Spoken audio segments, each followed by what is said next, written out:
un volcan est sorti des fonds de l'océan pour devenir l'île de Cacabal. En émergeant, le volcan a capturé un petit bout de mer qui occupe le cratère.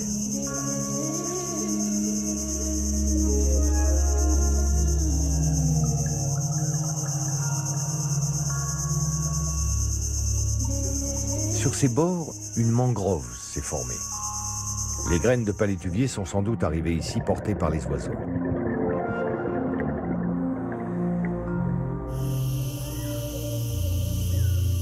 Enfermée dans ce cratère, cette mangrove est pauvre en vie car elle ne bénéficie pas des apports venus de l'océan.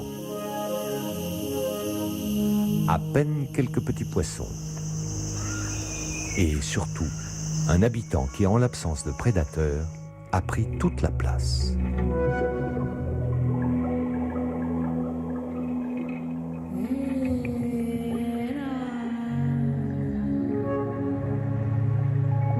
Mastigias papua. La méduse papou s'est reproduite par millions.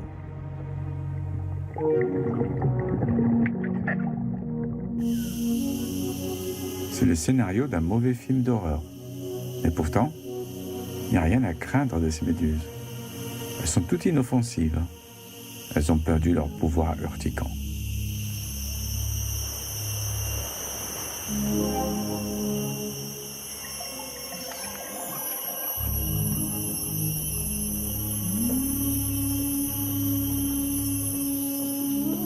Ce lac coupé du monde est vraiment magnifique. Cette méduse est très très belle à photographier.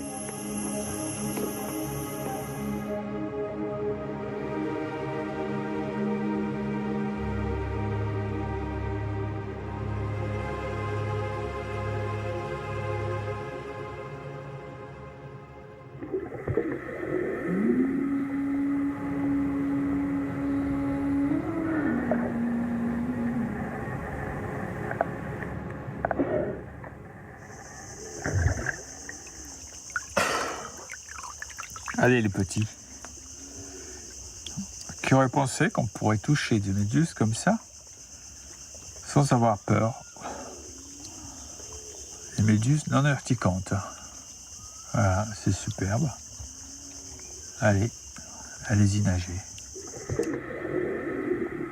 La méduse n'a plus besoin de dards toxiques pour éloigner des prédateurs parce qu'elle n'a pas de prédateurs ici. Et même si on sait qu'une méduse n'est pas toxique, lorsqu'on le voit dans l'objectif, on saute quand même, parce qu'il y a cet apprentissage dans la tête qu'une méduse, ça pique.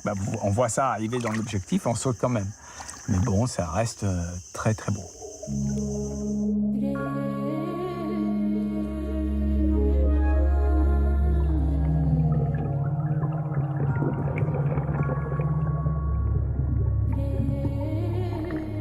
Il n'y a pas que les méduses qui ont perdu leur pouvoir de nuisance. Tous les êtres vivants du lac semblent s'être pacifiés en l'absence de concurrence. Les éponges ont perdu leur couleur vive, orange et rouge, qui préviennent habituellement les prédateurs qu'elles sont toxiques. Désormais, leurs couleurs sont douces et pastel.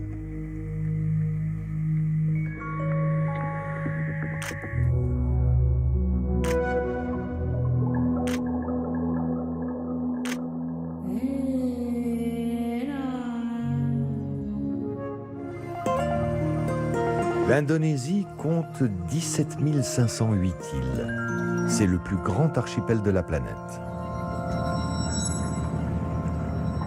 Parmi ces îles, il en est une célèbre pour son hôte singulier. À l'est de Java et de Bali, Komodo abrite le plus grand lézard du monde, le varan, ou dragon de Komodo. Nous allons le photographier de près. Sur Terre, il faut voir, c'est un animal qui court très vite. T'imagines un dinosaure qui te court derrière, même s'il fait que 4 mètres, c'est quand même... Et il court très vite, 20 km/h. Moi, je ne les fais pas, sinon je gagne le marathon. Par contre, dans l'eau, oui, je vais m'approcher parce qu'il n'est pas si habile dans l'eau. Et en plus, bon, entre moi et lui, il y aura mon gros caisson qui me protégera. pars pas faire des choses comme ça sans avoir réfléchi. Ça serait de l'inconscience. Donc tu pars, tu dis où est le danger, jusqu'où je peux aller avec l'animal. Il ne faut pas que l'animal sente mon appréhension. Le regard entre toi et l'animal est tellement fort que l'animal le sait, il sent si tu as peur de lui ou pas. Moi, je suis persuadé que l'animal le sent si on a peur de lui ou pas.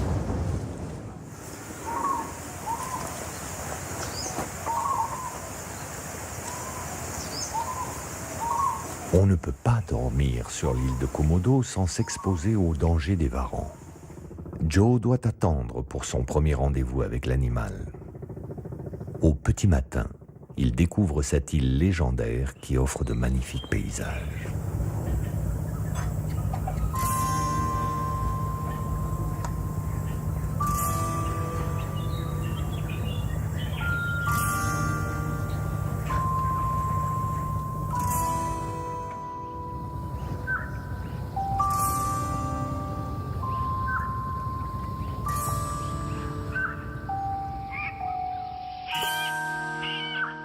La plupart du temps, les dragons se reposent ou digèrent au soleil. Les varans, qui mesurent de 3 à 4 mètres pour 70 kilos, ne semblent se déplacer que pour les actes essentiels de la vie, se reproduire et, bien sûr, s'alimenter. Leur garde-manger se trouve à quelques pas sur la plage. Ces cerfs, originaires de l'île, sont les proies privilégiées des dragons de Komodo. Ils parviennent parfois à les mordre, les empoisonnant de leur venin. Ils peuvent aussi les assommer avec leur puissante queue, mais la plupart du temps, ils comptent sur la nature pour leur offrir des charognes sur un plateau.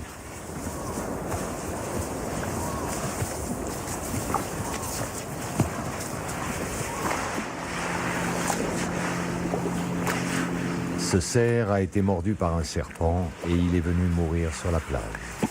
C'est toujours le plus gros varan du groupe qui mange en premier. Les varans sont capables de manger l'équivalent de leur poids. Et il ne faudra pas plus d'1 heure à ces carnivores voraces pour avaler ce grand cerf. Mais ils mettront 1 mois pour digérer ce festin.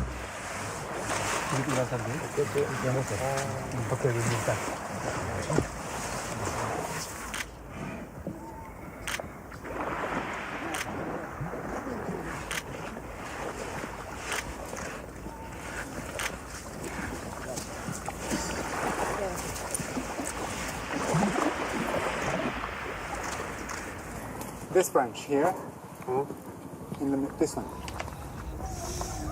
Les varans de Komodo sont si voraces qu'ils sont aussi cannibales. Ils n'hésitent pas à manger leur propre progéniture quand ils ont faim. Pour éviter de servir de repas à leurs parents, les bébés varans grimpent au plus vite dans les arbres. Quand est-il né? En mars. Donc il a 1 mois, ce bébé. Oui. Je vois. Ils sortent de l'œuf, ils montent directement dans l'arbre. Ils le savent, hein? Oui, c'est dans leur instinct. C'est inscrit dans leur gène. Ils savent que leur mère peut les manger.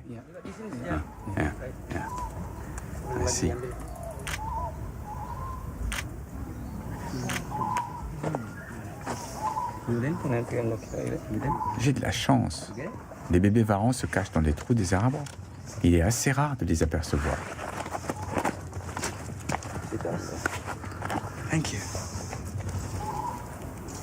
Le bébé dragon va passer les 2 premières années de sa vie perché sur un arbre en attendant d'être assez fort pour descendre.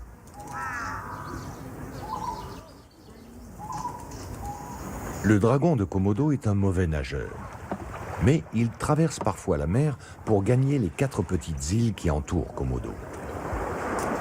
Joe veut le photographier en train de nager, image rarement réalisée. Il va donc attirer le dragon sur un radeau et le tirer loin de la plage.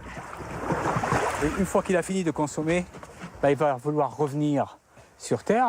Moi, je vais le prendre en train de nager sur Terre, retourner sur Terre. Voilà, c'est tout. Ça va durer 3-4 secondes, c'est tout.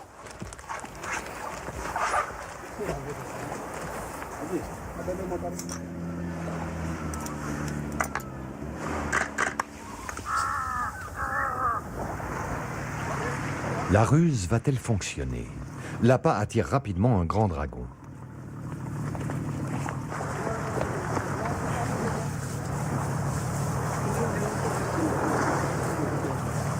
Après quelques hésitations, il ne résiste pas à ce déjeuner.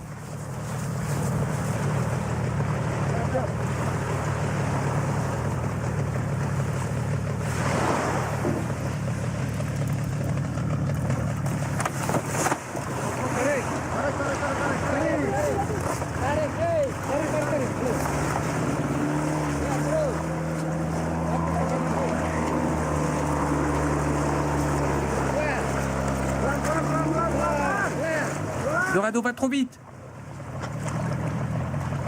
Il est où le varan? Je le vois pas. Le voilà. Ça y est, je l'ai. Le voici qui revient. C'est le moment de le photographier.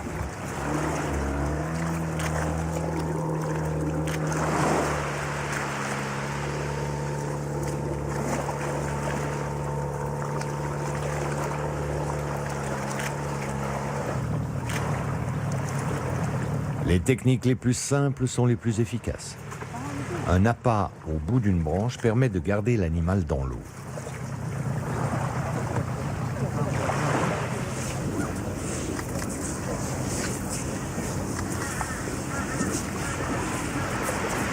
Le dragon retrouve la terre ferme et se rassure en utilisant sa langue, qui lui permet de s'orienter grâce aux odeurs.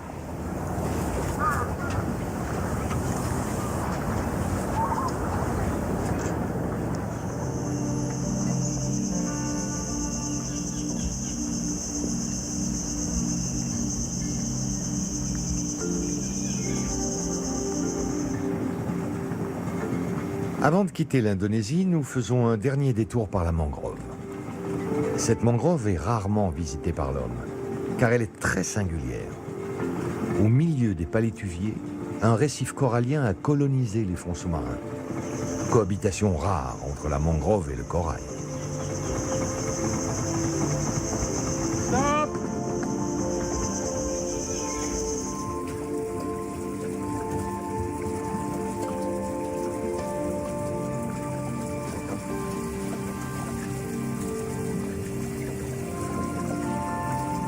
C'est très très rare de voir du corail au milieu du mangrove, qui est à fleur d'eau. Hein. Là, on est à 50 cm d'eau, d'où la fragilité, bien sûr. Et lorsque le corail arrive à la surface de l'eau, à la marée basse, comme ça, qui effleure, c'est magnifique. En poursuivant notre voyage à travers les océans, nous allons découvrir les trésors d'autres récifs coralliens. Ces animaux sont fragiles et sensibles aux variations climatiques. Ici, ils sont en parfaite santé et nous allons profiter de ces paysages sous-marins extraordinaires.